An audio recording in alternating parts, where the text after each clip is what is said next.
लेकिन अब बात करते हैं ट्रीटमेंट की, जो कि सबसे जरूरी सवाल है।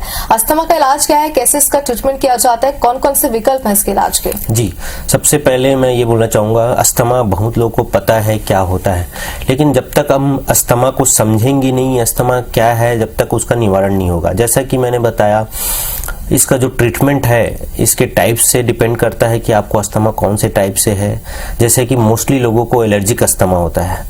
एलर्जिक अस्थमा में उनको एलर्जिक राइनाइटिस रहता है। एलर्जिक राइनाइटिस के कारण उनको बार बार छींके आना, मौसम चेंज होता है तो दिक्कत होता है, और ये अनुवांशिक चलता है। वो एलर्जी अगर नोज़ की, अगर सांस की नलियों में हो जाता है तो उसको बोलते हैं एलर्जिक अस्थमा।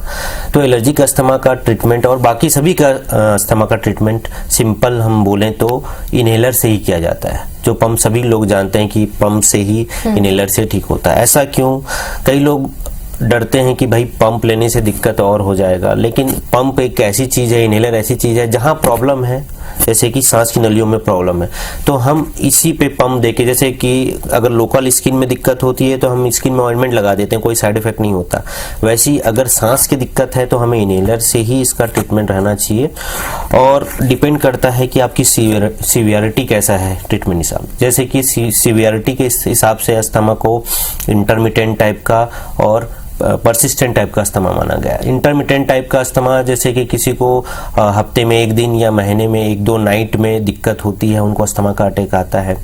परसिस्टेंट में भी जैसे माइल्ड, मॉडरेट, सीवियर, जैसे कि अगर उनको हफ्ते में एक दिन आ रहा है या हफ्ते में 2 से ज़्यादा आ रहा है या डेली आ रहा है, तो इस हिसाब से हम सीवियरिटी क्लासिफाई करते हैं। उसके हिसाब से उनका फिर मेडिकेशन प्लान होता है कि इनहेलर के बाद और भी ओरल ड्रग्स रहते हैं, ओरल स्टेरॉइड रहते हैं, वो होता है। अच्छा, इसके बाद मैं बात कर दूं, जैसे कि जो सीवियर परसिस्टेंट अस्थमा वाले हैं, जिनको लंबे समय से इनहेलर लेने की ज़रूरत पड़ती रहती है, ओरल स्टेरॉइड में रहते हैं, उनके पास ऑप्शन और भी हैं, जैसे कि एलर्जी इम्यूनोथेरेपी और यूज़ ऑफ बायोलॉजिकल।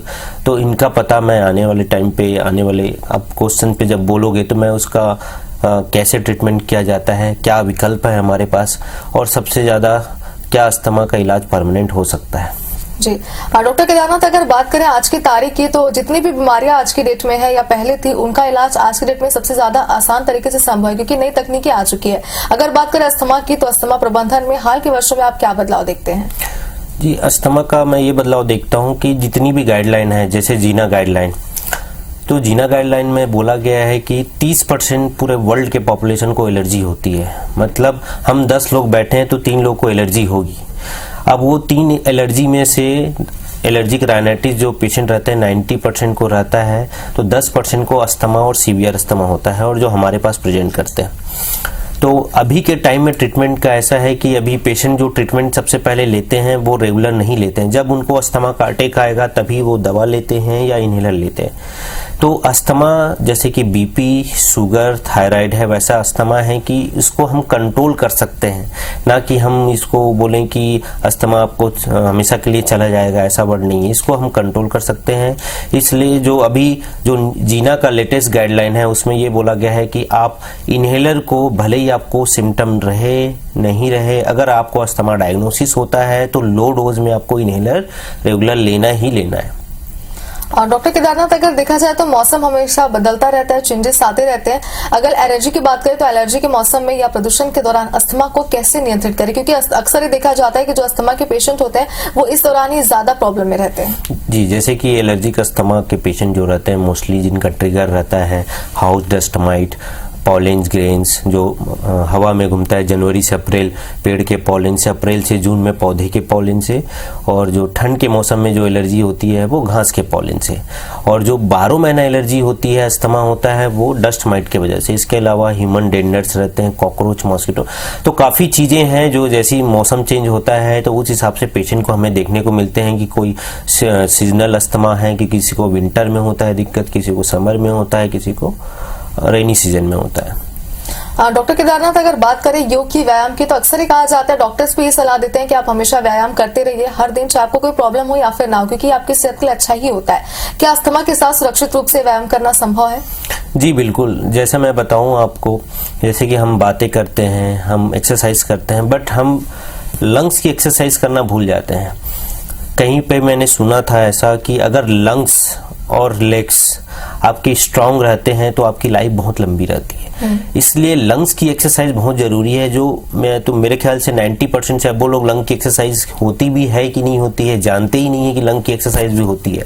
जैसे कि हम मसल्स बनाते हैं, जिम में जाते हैं और भी वॉकिंग करते हैं, हम लंग्स को अनदेखा कर देते हैं। लंग्स के लिए, क्योंकि जब नॉर्मली हम बात कर रहे हैं, नॉर्मली हम सांस ले रहे हैं, तो लंग्स खाली 60 या 50% ही यूज होता है, बाकी 40-50% लंग्स कोलैप्स ही रहता है, हम उसका यूज ही नहीं करते। तो जो अस्थमा के पेशेंट हैं, जो ऐसे पेशेंट हैं जिनकी लंग्स कमजोर है, या मैं सभी को बोलना चाहूंगा दिन में एक बार लंग्स की एक्सरसाइज जरूर करें। जैसा कि सबसे महत्वपूर्ण एक्सरसाइज है purse lip breathing. Purse lip breathing में आप डीप इंस्पिरेशन लीजिए 1 2 3 और स्लोली आप 5 तक धीरे धीरे, जैसे कि बच्चे बलून फुलाते हैं और छोड़ते हैं, वैसे ही हमें छोड़ना रहता है। ये एक्सरसाइज आप दिन में कम से कम 10-15 या धीरे धीरे बढ़ा के 50 बार भी कर लेते हैं तो जो आपका लंग्स जो कोलैप्स वाला हिस्सा रहता है वो फूल जाता है और लंग्स की जो मसल्स हैं वो काफ़ी स्ट्रांग हो जाती है। तो आपकी लाइफ भी लंबी अच्छी रहेगी और अस्थमा वाले पेशेंट के लिए हो सकता है मेडिकेशन भी कम हो जाए और धीरे धीरे उनकी चीज़ें भी ठीक हो जाए। तो exercise, specially respiratory exercise, diaphragmatic breathing, purse lip breathing कैसे करते हैं आपको यूट्यूब में जाके मिल जाएगा। ये एक्सरसाइज लंग्स की बहुत जरूरी है। बिल्कुल।